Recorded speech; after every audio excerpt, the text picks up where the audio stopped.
Hola, buenas tardes. Soy Mariana Pensado. Este video ensayo es para el Seminario de Políticas Empresariales y Alta Dirección, donde nos dirige la doctora Elizabeth Ramírez Maza para el doctorado en Administración de la Universidad YEXPRO. Vamos a hablar de globalización, distintas experiencias en el área de globalización.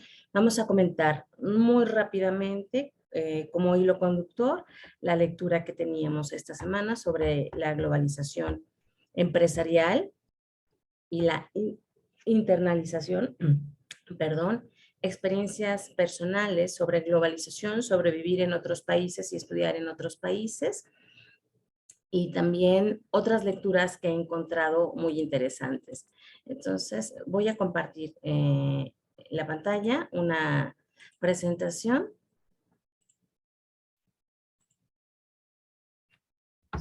Vamos a empezar, ¿no? Ya me presenté, les decía que soy Mariana Pensado.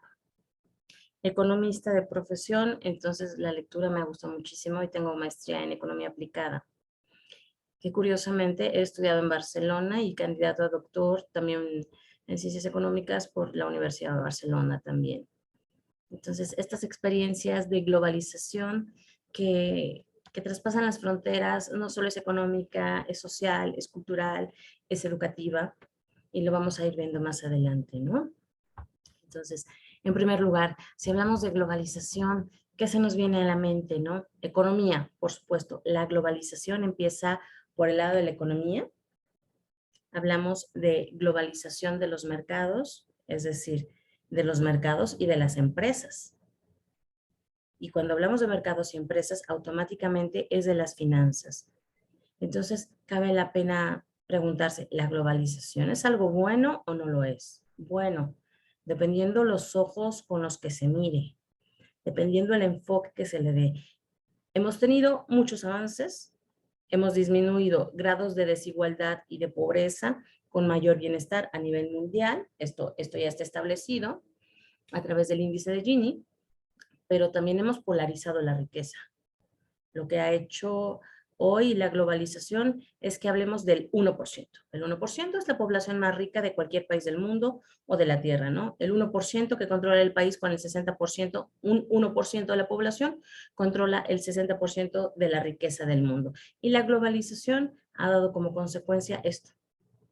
Hombres multimillonarios, con la pandemia hemos tenido a Jeff Bezos, el primer trillonario de la historia, ¿no? Entonces seguimos hablando de finanzas, de mercados, de gobernanza, las nuevas formas de gobernar desde la globalización con la apertura que hay de los mercados y de las personas, ¿no? El hecho innegable de que la globalización ha traído el aumento de la tecnología y la responsabilidad de la innovación para salir adelante y para permanecer en el mercado. El cambio dentro de la macroeconomía de diferentes políticas públicas, diferentes políticas monetarias y fiscales, para ir a hacer frente a una sociedad cada vez más cambiante, ¿no? El auge de las redes sociales, la importancia y el impacto de las redes sociales como un vehículo cambiante de las costumbres dentro de esta internalización de los mercados, ¿no? Cómo se dan las regulaciones de las relaciones internacionales, cómo se gestiona el talento, el capital humano desde la globalización y por qué es necesaria la apertura y el cambio tecnológico a través de la innovación. Entonces, en primer lugar, estas son todas las ideas que se nos pueden venir a la cabeza solo viendo estas palabras, ¿no? Como una introducción a lo que es la globalización.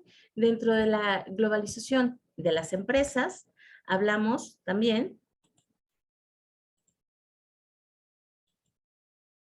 de cómo. Este mapa me ha gustado mucho porque me ha pasado algo muy curioso en estas vacaciones. Me he ido en marzo de vacaciones a España y unos días a Holanda. Me he ido a Ámsterdam. Y me ha pasado algo muy curioso. Me encantó cuando veo estas marcas de Samsung, de Nokia, de HP, de BMW, Marlboro, Coca-Cola, Gillette, LG, Nescafé, Pepsi, Microsoft, Disney, Google, Dell, Motorola, etcétera, dentro de todo el mapa mundial. Es que es tan cierto Es tan cierto este cambio que se ha dado, donde todas las empresas pertenecen a todos los lugares. Antes era, un lugar se caracterizaba porque encontrabas ciertas cosas típicas de ese lugar. Hoy encuentras quesos suizos en cualquier parte del mundo, no tienes que ir a Suiza. Quesos holandeses que son buenísimos en cualquier parte del mundo. Tapas españolas en cualquier parte del mundo, ¿no? Desde Medio Oriente hasta Canadá, hasta China. Entonces, antes lo que era típico del lugar, hoy ya no lo es, ¿no? La globalización nos ha traído esto como un dato muy curioso. Cuando yo era adolescente, trabajaba en Dunkin' Donuts. Soy de la Ciudad de México y antes de entrar a la universidad trabajaba en Dunkin' Donuts, que es una cafetería donde se hacen donas y se vende café. Y trabajaba en el centro de la Ciudad de México, en la zona rosa.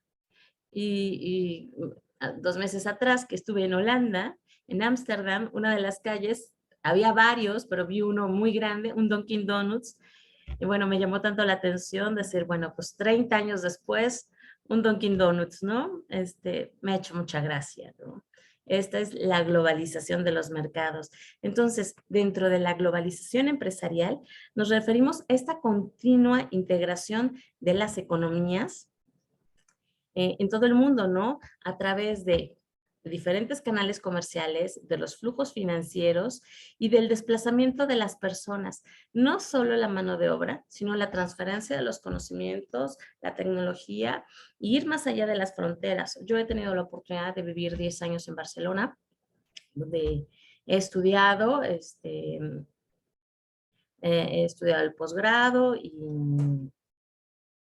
ha sido como una gran experiencia y he aprendido muchas cosas. Yo como residente ciudadano español pertenezco al espacio Schengen y el espacio Schengen dentro de la integración económica, la globalización es una integración de diferentes tipos de mercado.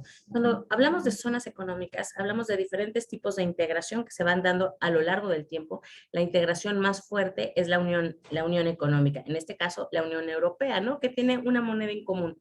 Pero la Unión Europea traspasó fronteras. Tienen una Unión Europea en común, tiene un Banco Central Europeo, cada país tiene su Banco Central, pero además hay un Banco Central Europeo que regula todas las finanzas y todas las políticas monetarias y fiscales que tienen que ver con todos los países pertenecientes a la Unión Europea.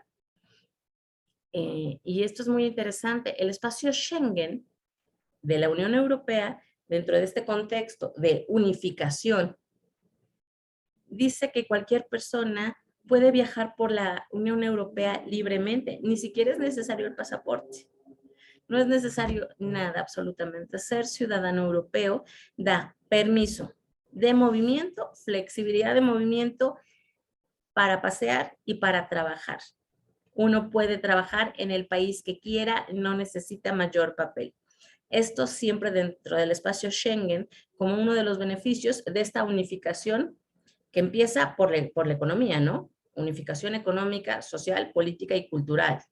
Tenemos una presidenta, Ursula von der Leyen, presidenta de la Comisión Nacional Europea, ¿no? Que es la que se encarga de unificar todas estas políticas. Por eso decimos, sí, integración de la economía, de las finanzas, del comercio, pero también libre desplazamiento de las personas, ¿no? Transferencia de conocimientos y movilidad sobre las fronteras.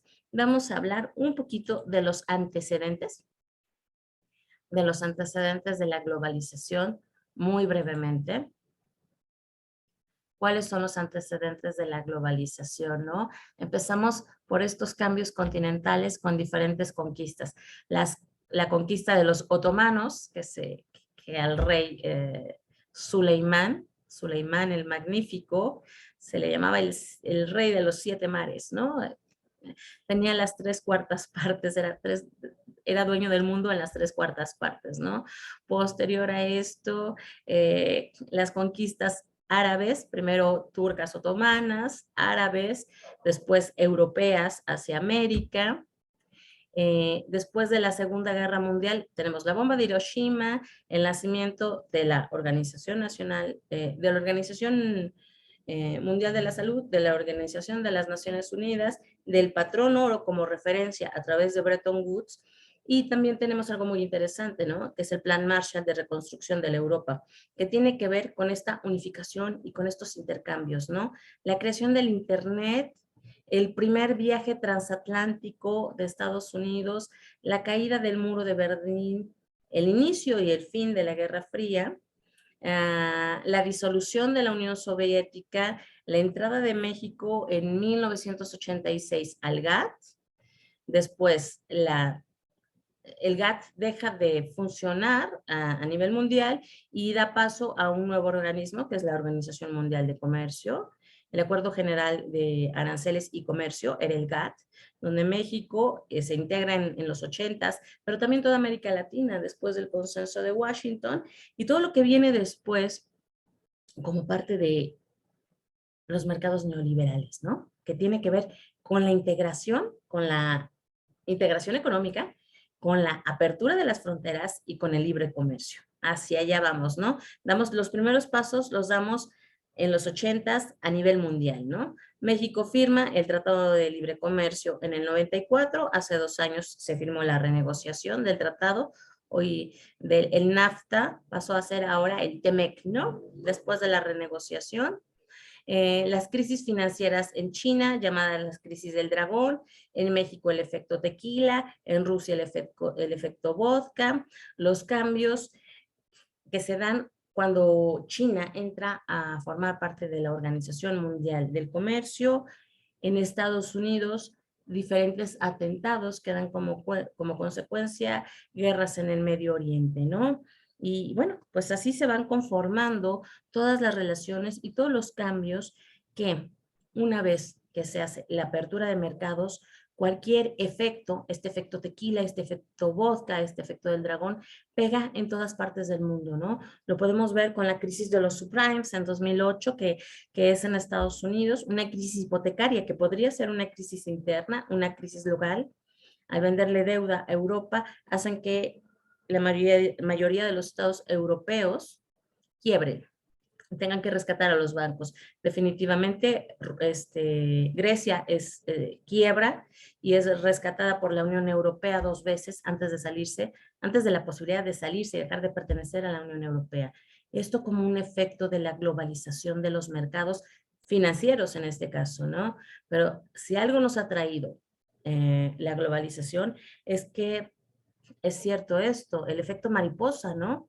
Una mariposa mueve sus alas en algún lugar y en la otra parte del mundo se está haciendo un tornado. ¿Cuál es el efecto real que hay? Lo hemos vivido con la pandemia. La pandemia nos ha demostrado lo que es la globalización, lo que es la movilización y la movilidad de las personas y cómo de un día a otro el mundo puede estar confinado y cómo todos los mercados son interdependientes. Sobre la globalización he encontrado, lo tenemos en las referencias, algo que me ha parecido muy interesante, que son las dimensiones de la globalización. Esto me ha encantado, dentro de las dimensiones de la globalización, 5 dimensiones: la económica, la política, la social, la cultural y la científica, ¿no? Dentro de la económica, que es la que más tenemos asociadas las personas, la globalización de los mercados, de las empresas, de los negocios. La productiva, la financiera, como comenté, la crisis de los subprimes a través de mercados especulativos. La comercial, con todas las negociaciones y creación de nuevas empresas y de nuevos productos a nivel mundial. Lo que se nos viene a la mente es el libre comercio, el libre flujo de capitales, la creación de empresas transnacionales, los cambios en la división del trabajo y la creación de organismos internacionales, que estos vienen desde la Segunda Guerra Mundial, ¿no? Decíamos la ONU, la OMS, el Fondo Monetario Internacional, el Banco Internacional de Desarrollo, el Banco Mundial de Pagos, la Organización Internacional de Trabajo. Desde el lado político, ojo, la globalización en verdad tiene muchas dimensiones, tiene muchas facetas y hoy abarca todo. Empezó por el lado económico, pero la globalización empezó hace 30 años. Es un proceso de 30 años que se ha ido modificando y que ha ido avanzando con el tiempo, ¿no? Desde el lado de la política, pues hablamos de toda esta parte del liderazgo mundial, de todos los países conductores de la economía global. Lo podemos ver claramente después de la crisis de los subprimes, después de la Segunda Guerra Mundial y de todos los movimientos, el papel que tiene hoy Alemania, tiene que ver con la globalización de los mercados, con las decisiones, con las políticas y con los intercambios comerciales que hace. Se ha vuelto el país más productivo de Europa y es el que jala toda la política económica y la conformación de nuevas relaciones comerciales, ¿no? Hablamos de la pérdida de soberanía por parte de algunos estados-nación, que lo ha sido, como el estado de Grecia, ¿no? Como el país de Grecia, después de 2 rescates financieros por parte de la Unión Europea, de la formación de pactos, de bloques o de mercados regionales, y de la instauración de un modelo de gobierno basado en la democracia, sobre todo en gobiernos autoritarios. Esto también lo podríamos ver en el Medio Oriente, ¿no? Desde la parte social, cambios en la estructura de las sociedades, de las comunidades, de las familias y nuevos desafíos para la educación. Decíamos cómo las redes sociales han venido a cambiar el comportamiento del mundo. Hoy parecería que si una persona no está conectada a una red social, no es. Que parte de la integración es vernos en cualquier parte del mundo, tener un reflejo de lo que somos y tener un alcance cada vez más alto como personas, ¿no? Por eso estas redes sociales, hacer videos como TikTok, como Twitter, de Instagram, de poner fotos, creo que va más atado a las personas más jóvenes que son más avesados en el uso de la tecnología que a los que ya somos mayores, pero creo que es un sello de la globalización, el uso de la tecnología para como medio de comunicación de las personas, pero de una comunicación distante, ¿no? Aquí también es como un tema aparte, hay mucho que hablar en esto, de la parte cultural con todos los procesos históricos, con todos los patrones culturales, con la pérdida de diversidad cultural que comentaba hace rato, que antes cada país era único y específico en comercializar ciertos artículos, porque era un lugar donde se producían, ¿no? Las tijeras alemanas, los cuchillos alemanes, tecnología alemana de punta. Los alemanes siguen siendo buenos, pero ya no solo lo hacen los alemanes, ¿no? Ya lo hacen los japoneses, ya lo hacen los sirios, ya lo hacen los turcos. Esto va cambiando, la historia va cambiando, ¿no? Existencia de una cultura global planetaria y pérdidas de culturas locales, bueno, pues sí, sí lo vemos cada vez más. Vemos como ciertas modas o ciertas cosas se radicalizan y tiene que ver con la globalización.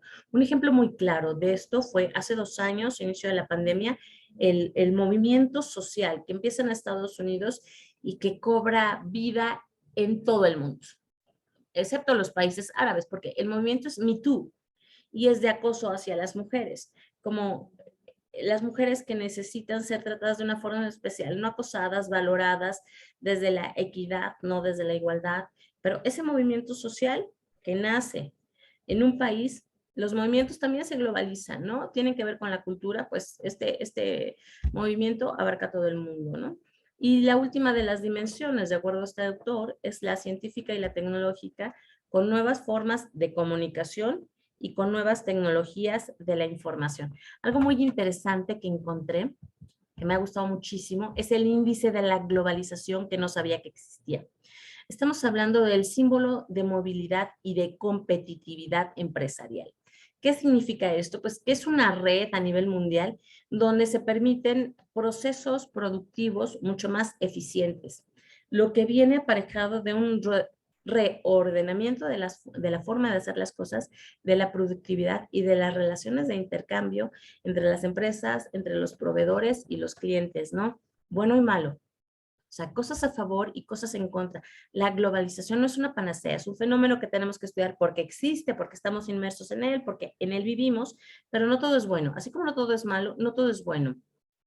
El Instituto Económico COF de Suiza se ha encargado de desarrollar, de medir y de innovar hacia el índice de la globalización, que es un indicador que mide la conectividad integral e interdependencia global de los países en las esferas culturales, económicas, ecológicas, políticas, sociales y tecnológicas. Lo hace sobre 3 ejes: economía, sociedad y política.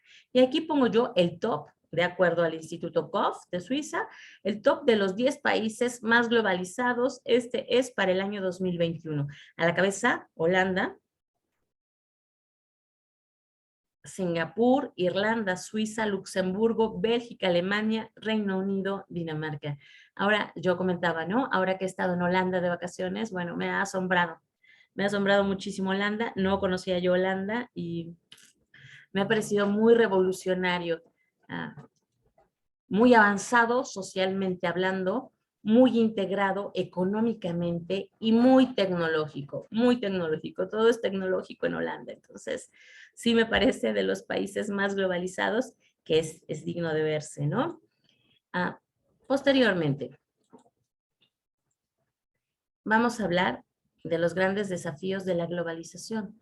Pero me parece que si hablamos de los grandes desafíos de la globalización, también hablamos de los grandes desafíos de la humanidad, porque hoy hablamos de una aldea global, ¿no?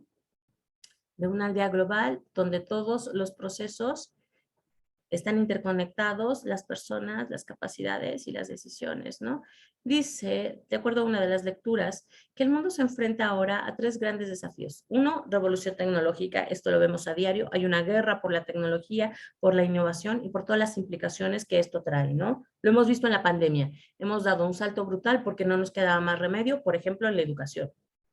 Era o quedarte en tu casa de confinamiento, que la mayor parte de los países del mundo ha hecho confinamiento, o innovar, o salir y montarte y hacer educación a distancia. No estábamos preparados, pero tampoco es que tuviéramos opciones, ¿no?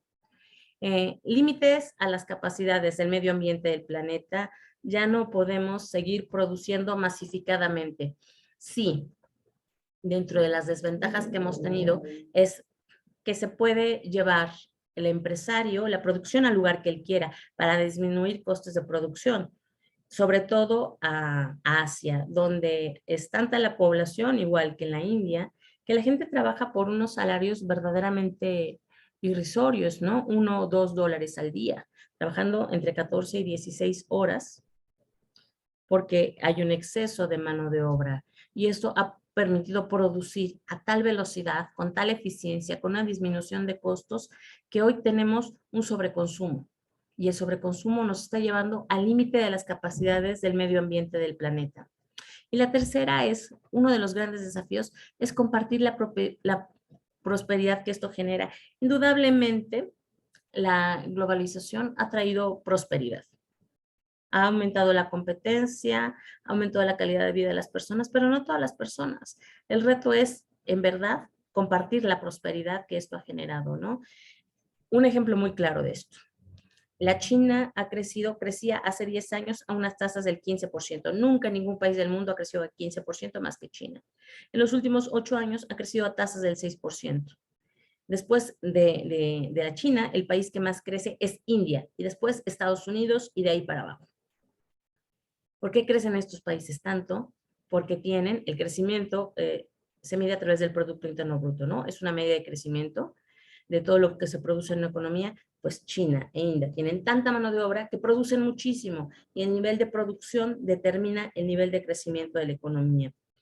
Pero este nivel de producción no ha hecho que tanto China como la India vivan mejor.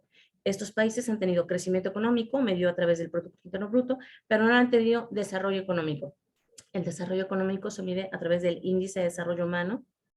Entonces, hasta que el crecimiento no vaya a la par del desarrollo, no hemos compartido entonces la prosperidad que esta globalización ha generado.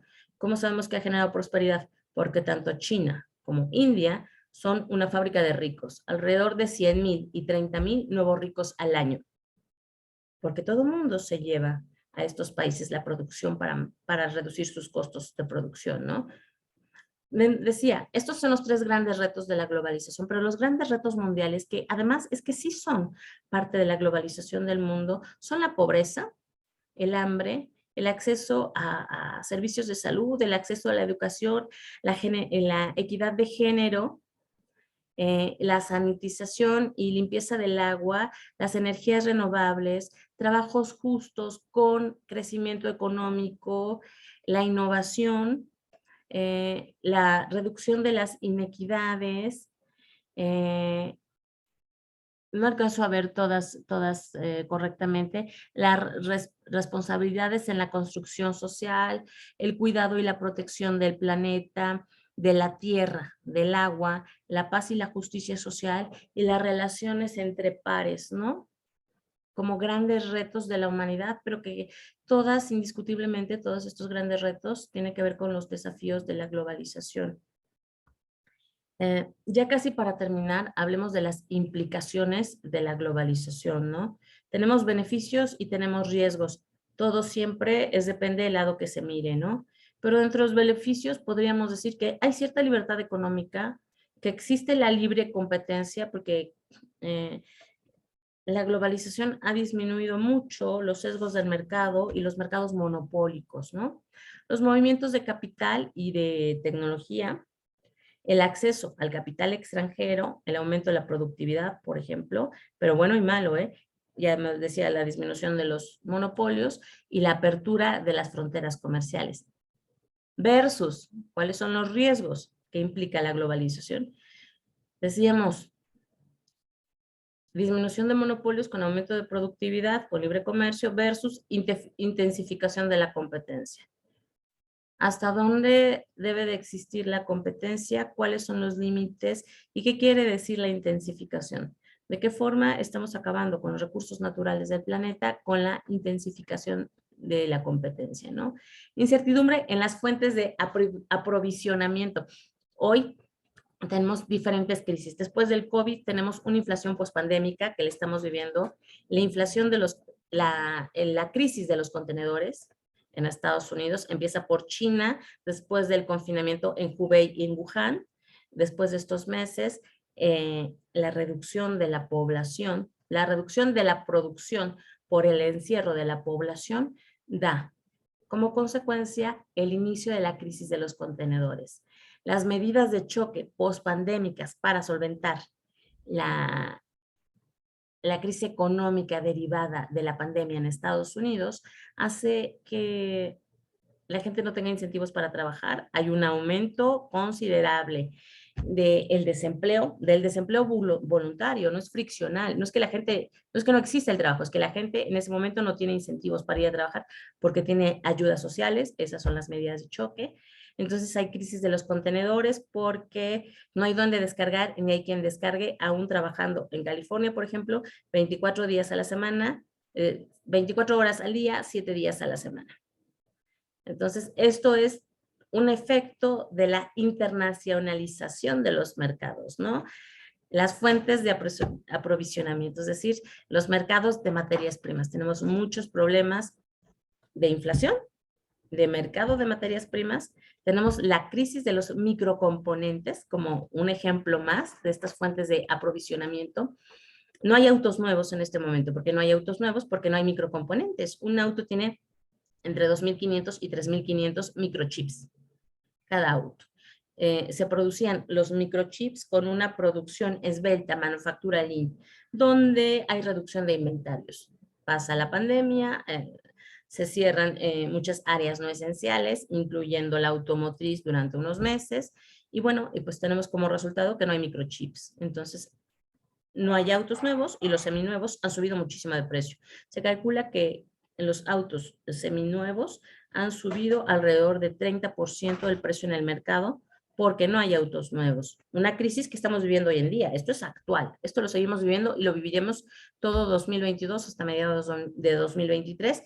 Igual que la inflación pospandémica, en México tenemos una inflación de casi el 8%, 7.8%, la más alta en los últimos 20 años. Estados Unidos, Europa tienen la inflación más alta de los últimos 30 años.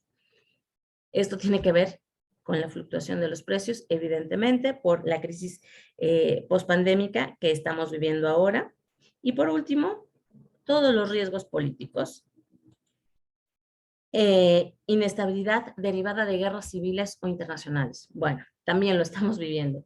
Tenemos la guerra Rusia, Ucrania, que ha disparado los precios de los combustibles en toda Europa, al ser toda Europa dependiente del petróleo y de la energía rusa, los precios se han disparado. Empezó por los energéticos, pero los precios del aceite de cánola creo que era 220% el aumento. La gasolina en el mes de febrero, marzo, aumentó de 90 céntimos de dólar el litro, de euro el litro en España, por ejemplo, a $2.05. O sea, un aumento del 120%. Esto implica la globalización. Por eso decía yo, las ventajas o las desventajas son relativas. Hay que ver la óptica, desde qué lado se ve, a quién afecta, a la sociedad, al Estado-nación, a las empresas. Hay que ver la óptica. Y estas ventajas o desventajas son relativas y son fácilmente cambiables, ¿no? Sin lugar a dudas, la globalización ha traído muchos beneficios a la sociedad. Es innegable todos los avances que tenemos en tecnología, en comunicaciones, en medios de transporte, en educación mismo, ¿no? Sin embargo, la interconexión mundial también hace que la competencia sea cada vez más exigente. Entonces, valoremos sí o no al libre comercio de bienes y servicios a nivel mundial. Empezamos con mercados proteccionistas, pero ojo, tenemos 4 años con una guerra comercial Estados Unidos-China, que los 2 primeros años trajo recesión técnica a todo el mundo por la paralización del comercio internacional de estas dos grandes potencias, y después ya no supimos porque llegó la pandemia. Entonces, la pandemia obligó a negociar de una forma distinta. El gran ganador de la globalización en la pandemia fue México. Definitivamente, esta guerra comercial Estados Unidos-China trajo que México, por ventaja de localización, fuera el primer socio comercial de Estados Unidos. Lo somos hasta hoy. Después de una caída del PIB de menos 8.5% en 2020 con la pandemia, el año pasado tuvimos un crecimiento de 5.5%, gracias y derivado al comercio que tenemos con Estados Unidos, ¿no? La disminución de los costos de producción, sí, bueno o malo, ¿no? Ventaja o desventaja. Sí, es más barato en Asia. Entonces, los grandes empresarios que siempre quieren ganar más, se llevan toda la producción. Zara, Bershka, Levi's, todas las grandes cadenas se llevan toda la producción a China porque los costos de producción se ven muy disminuidos, pero son empleos que en el país de origen son perdidos, ¿no? Por eso hace tiempo le decía a mis alumnos, ¿qué piensas de Donald Trump? ¿Es un héroe o es un villano? Y todos siempre tenían la razón, decían, bueno, depende. Depende de los ojos que lo miran, ¿no? Así la globalización. Favorece o desfavorece, favorece a unos, descobija a otros, ¿no? Sí hay mayor competitividad empresarial y hay más calidad de productos, pero hay menos ética empresarial. Hoy lo que necesitaríamos dentro de estos mercados son nuevas reglas de acción donde la ética juegue un mayor papel. El desarrollo tecnológico, que hemos hablado varias veces de él, que favorece los niveles y la rapidez de la producción. Bueno, esto es todo lo que yo les quería presentar de forma general. Cómo nace la globalización, qué es, cuáles son los grandes eventos, cuáles son las condicionantes, cuáles son los beneficios y los riesgos, los grandes desafíos que tenemos y hacia dónde vamos, ¿no? Estas son las referencias que hemos utilizado. La lectura conductora es que da pie a todo este debate, es la de la globalización empresarial. Bueno, pues hasta aquí. Muchas gracias, buenas noches y hasta la siguiente.